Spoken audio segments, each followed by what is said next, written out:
What's up, everybody? My name is Matt Modi. I'm a content producer and betting analyst for OddsJam. I'm also a user of OddsJam, and I recently just went over my 10K in profit as an OddsJam user. As you see on the screen here, total profit just over 10K, which is very nice and very exciting. So I figured it would be nice, and what I want to do here is just detail the strategies that I've used using OddsJam in order to profit this 10 grand. Just to start right off the bat, and I'll go into way more detail, it's mostly been from positive EV betting. I've made, as you can see on the screen here, about close to 7 grand of this 10K from positive EV betting.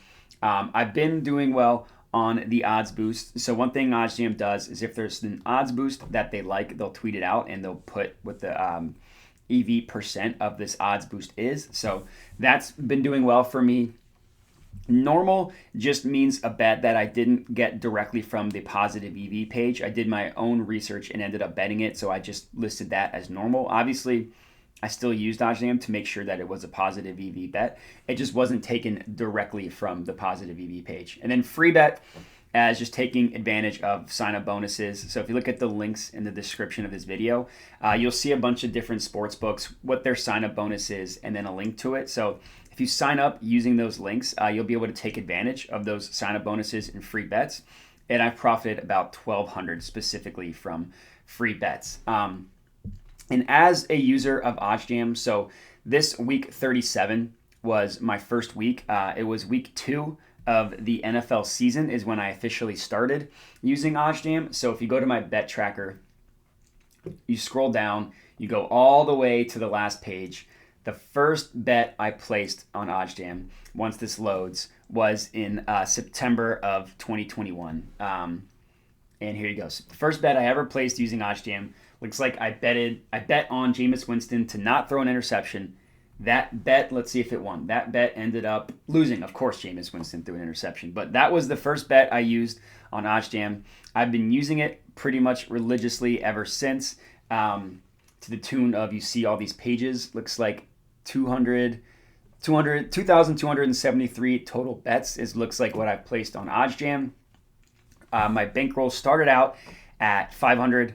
I upped it to 750, and now it sits at 1,000. So my profits, as you see, have kind of a little bit steadily have been increasing with my best week ever just a couple weeks ago, 1,600 in profit. The goal is the more money I make using OddsJam to see this the profit keep increasing weeks over weeks. Obviously, you'll have down weeks. I had 2 weeks in a row where I just couldn't win a bet, just hemorrhaged money, down almost 1,400 from those 2 weeks. Immediately made it back up and then some in the next week. So what I'm going to be doing, as I mentioned, is just detailing how I've used OddsJam to make 10 grand in profit since the beginning of September. And just to let you know, majority of it will be through positive EV betting, which I will detail next. All right, so what I have up here now, as you can see, is the OddsJam positive EV page. I'll give a little bit of a summary just on exactly what everything means. The way positive EV betting works, essentially what happens is OddsJam calculates what they deem to be the perfect line for a market. So for this first one up here, the perfect line for the New York Rangers versus Pittsburgh Penguins total goals. They deem what they think the true line should be. And then this positive EV page, which you can see there are a ton of plays here, it shows you examples where you are getting more favorable odds on a sports book. So for me, I'm located in Virginia. I'm signed up for every sports book that is available in Virginia. So whenever there is a situation where I'm getting more favorable odds on a sports book than what the OddsJam perfect line prices a market to be, that is what a positive expected value bet is. So this percent, essentially what it means is the greater the difference between the OddsJam perfect line and what I'm getting it on a sports book, the higher the percent. This isn't expected profit percentage as far as this specific bet, right? If the bet wins, I get the winnings. If it loses, I lose my stake. But what it does is calculate what the expected value is on this bet if this game was played 100,000 million times, if we lived in a simulation and this game was just played over and over, I would expect to make on a $100 bet, I would expect over time to profit 33.35%. Like I said, for this specific bet, I'm either getting my winnings or I'm losing my stake. But over time, you'll notice that your profit percentage, your return on investment, will start evening out to be exactly what your expected percentage is. So majority of bets that I place are between, I would say, the 3% and 5% range, or excuse me, 3% and 7% range. And as you can see, my return on investment is 7.8%. So this is essentially close to equaling the average of the positive expected value bets that I bet. So that's what that percent means. The OddsJam is just giving you what the perfect line is. So they price this over 5 to be minus 225. Looks like DraftKings has it at plus 100. And if you click this calculator, it'll give you all the information you need regarding the bet itself. So the multiplier is just a fraction of my bankroll. It multiplies it and gives me a specific number. The odds are just the odds that I'm betting it on the actual sportsbook itself. The win percentage is based on the OddsJam perfect line. So whenever a sportsbook prices a market, what it does is they basically give that what they give that bet what percent chance they think that bet is going to win. So and then they back that out to get the odds. So if a market is priced at minus 200, the sportsbook means that they think that this bet has a 66.67% chance of winning. Anything at plus 100 is essentially a 50-50 bet. So that is how this win percentage is calculated. The one thing I want to note is this win percentage is the no VIG win percentage. So the VIG is just the price that sportsbooks charge. It's essentially a tax so they can make a profit. The most common example you'll see of a VIG are two bets that are minus 110 each way. Like, let me just go to a random sportsbook. Let me go to Caesars. You'll see like minus 110, minus 110. If I bet $100 on the Mavericks 8.5, my risk would be 100. My profit would be 90. If someone else bet $100 on the Pistons, it would be the same thing. Profit 100, or excuse me, risk 100, profit 90. So no matter what happens, the sportsbook is profiting $10. That's how they make their money. So this win percentage is based on the no VIG odds. So OddsJam calculates what they deem to be the true line of a play without the VIG. So that's what the win percentage means. So now that we know what everything means, let's start talking about my process. So the first thing I do when deciding whether I want to bet something or not is I look at the market width. So market width is essentially a way for a sportsbook to designate confidence in a line. So for the OddsJam perfect line, basically the smaller the number, the smaller the difference between these two numbers, the more confident OddsJam is in the line. So, and with something like these two here, where it's two minuses, minus 130, minus 103, you add those together. So for this one, it would be minus 133. The market width would be 33 cents. And for this one, it would be 31 cents, right? Just 30 plus 1, 30 plus 3. When it's a plus and a minus, all you do is just subtract them. So we see like, plus 101 minus 135. You subtract those two numbers together. 135 minus 101, that would be 34 cents in market width. And the general rule of thumb, so majority of these you see up here are player props. So if anything is above 40 cents in player prop, 40 cents in market width on a player prop, I won't touch it. So this Kevin Durant one is a play. This, let's see, let's find one that's not within market width. So this is a total goals. Let's see. So here we go. So this one, what's this? 54 cents in market width, 46. This would not be a play. I would not even think about betting this one, but this Kevin Durant one, I would consider. So for a player prop, like I said, it's 40 cents. For a game prop, we lowered that number to 25 cents. So if I scroll down, find a game prop. So let's see here. Chicago Bulls versus Boston Celtics. First half over under 111.5. The OddsJam perfect line prices this at plus 118. The over prices the under at minus 136. That's 18 cents in market width. So this would be a play. I would bet this Chicago Bulls versus Boston Celtics over 111 and a half. Because, like I said, it's within market width. So the first thing I do when I look at whether I want to bet a play or not on this positive EV page is I check the market width. It's incredibly important. It's, like I said, the first thing I look at. So once I found a play that's within market width, like let's look at this Kevin Durant one. I haven't quite officially decided whether I'm going to bet it or not. I still want to see if it's a truly positive EV bet. So first, let's see. This one would be a $65 bet. Always round up or down. Don't bet exact numbers like this. Just bet 65 or 70 bucks.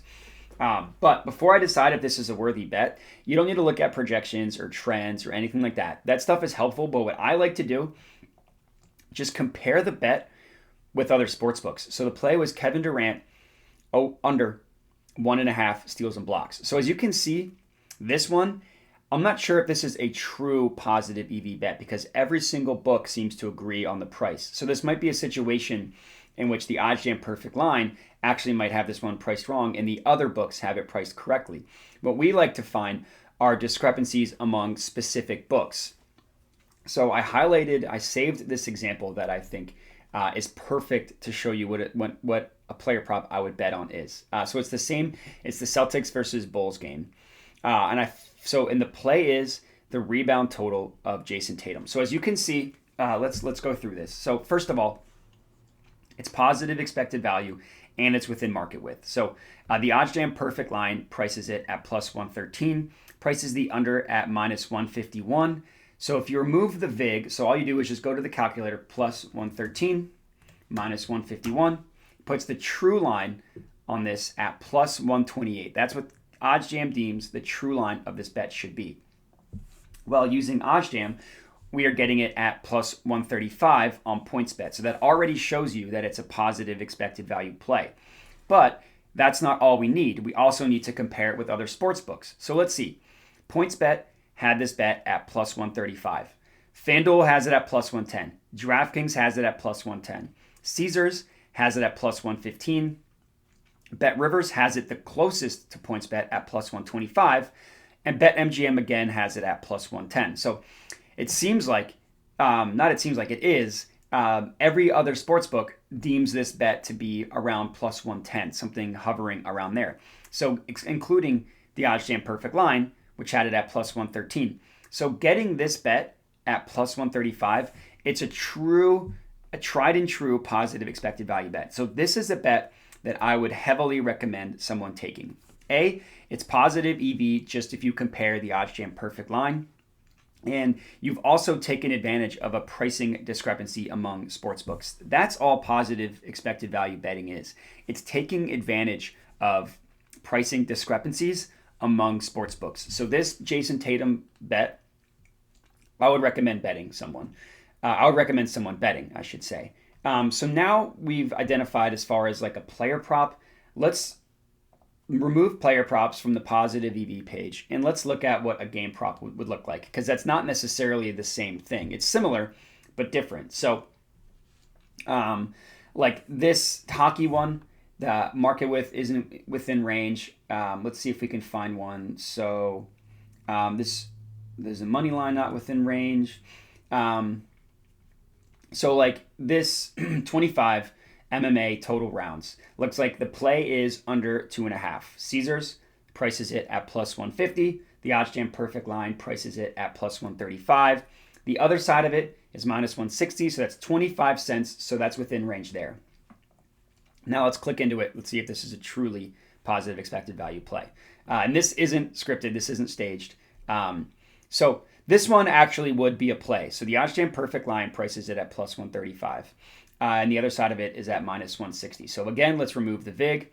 It was plus 135, minus 160.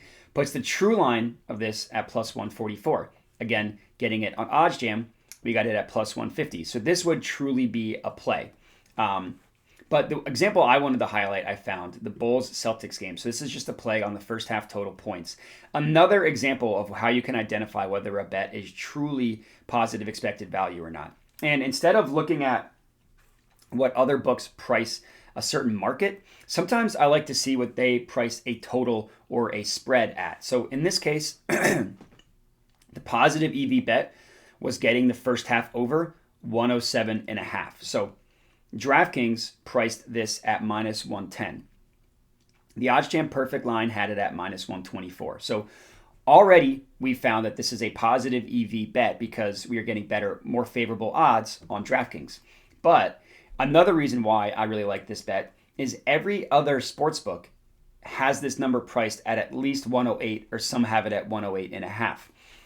Caesars, FanDuel, Unibet, and WinBet all have this market priced at 108.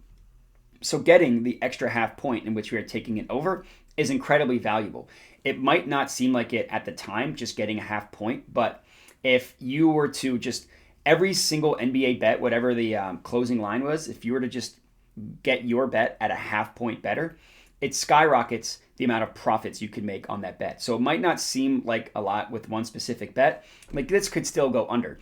But if you are consistently getting better totals or spreads than what every other sportsbook has, you will consistently profit over time. So again, for this specific example, it's an over 107.5 that we got at minus 110, whereas every other book has it at 108 or even 108.5. And the OddsJam perfect line prices this at 108.5, relatively even money at 108.5. So we're getting this at a full point lower and we're taking it over. So those are the main ways in which you can identify truly positive expected value bets. And that's how I've been able to profit 10 grand from positive expected value betting. The last thing I want to talk about and how you can use OddsJam to make money is I want to talk about the bet tracker. So what I have now is every unfiltered bet that I've placed on OddsJam. So what I like to do when I want to look at the pending bets I have to see if they're favorable or not, you just filter, look at pending, and then it'll have every bet. So what the OddsJam bet tracker does, and by the way, this is a feature that is completely free. OddsJam lets you use the bet tracker of no charge. It's an amazing tool. I cannot recommend it enough. It's completely free. Sign up using the bet tracker. It doesn't cost you any money. You don't need to put down a credit card. And you can get all this stuff, the red, the green, all this stuff is free. So what I like to do is look at all my pending bets and see if my bet is red or green. It's pretty simple. Green equals good, red equals bad. Is everybody's caught up there? Okay. So green means that the odds that I bet this on currently have better odds than the closing line value. Obviously, the closing line value will change up until the market actually closes, but green means that I have better odds. Red means that I have worse odds. So what I like to do is if it gets closer to game time and I notice that I have some bets that are red, like it looks like I have a couple bets, looks like 3 of them are red. This game prop, 2 player props. I'll wait until closer to game time because sometimes the odds will fluctuate and this might be red now, it might end green. Is go to the sportsbook. So in this case, I'll go to DraftKings or I'll go to PointsBet and I'll see if I can actually cash it out. So this is a way that you can make sure that you're betting the highest percent of your bets that are beating the closing line. So that's something that's incredibly important. If you go back to your home screen, you'll see the percentage of how often you are beating the closing line. Obviously, higher is better. Same thing with return on investment. You want this number to be as high as possible. Ideally, every single bet we place beats the closing line, but that's unfortunately not reality. 73% is pretty good. I would say anything over 50% is going to be good because you're going to want to beat closing line more than half the time. That's how you'll profit, but the higher, the better. So using the bet tracker, I can see what bets are currently beating or not beating closing line. And then I can dig into it. Like for this Oklahoma City one, maybe a player was ruled out. And that's why the odds change. And then I should quickly get out of it. Or maybe money is just coming in differently than it was before. This was plus EV when I bet it. I got it at minus 108. It's now minus 106, so not terrible. This Kyrie Irving one is worse. I got it at plus 100. It's now plus 114. So maybe this was just a bet that I miscalculated when I originally bet it. Maybe I didn't look closely enough to see what the other sports books are pricing it at. There could be a number of reasons why your bet is no longer beating closing line. But the important thing is if you notice that it's not beating closing line, then you cash out of that when you can. For me, I like to wait until it's closer to game time. But I know there are other users that the second they get an alert that they're no longer beating closing line, they'll cash it out. And by get an alert, I mean that this is something that OddsJam offers. You can get text or email notifications if you're no longer beating closing line. So that way, here we go, the bet tracker, CLV notification. So I have mine turned off because I periodically check, but people that aren't able to check as frequently as me will have this on, and you'll literally get an email whenever your bet is no longer beating closing line. So let's say you're working, you're out and about, you get an email, oh crap, I should go cash this out. This is something that OddsJam offers. I've definitely cashed out a number of bets that are no longer beating closing line, a lot of time for the good. Obviously, just because your bet is beating closing line, it doesn't mean that that bet's 100% going to hit. You know, I bet Kyrie Irving to go under. That no longer is beating closing line, but he could still go under. That could still happen. But the goal is to stack as many positive expected value bets that are generating positive closing line value over time. That is how I've been able to use OddsJam to profit over 10K. So if you're watching this video and you're a user of OddsJam, good job. Good for you. I recommend using these strategies that I've detailed to make yourself an even more profitable sports bettor, but you're on the right track. If you haven't signed up with OddsJam yet, I would highly recommend signing up for the free trial. You get 7 days. You can use me as a resource to ask me any questions you want about your strategy. If you're a user of OddsJam and you haven't been profiting like me, I would love to hear from you. Reach out to me. Let me know. We can talk about your strategy and what's going wrong. But hopefully you found this video helpful, how I have been able to use OddsJam to profit over 10 grand. I just hit that number. It's very exciting. You can hit me up at my Twitter handle below. Again, my name is Matt Modi. My Twitter handle is Matt_Modi_bets. You can also comment on the video. We definitely make sure to check those out and respond to as much as we can.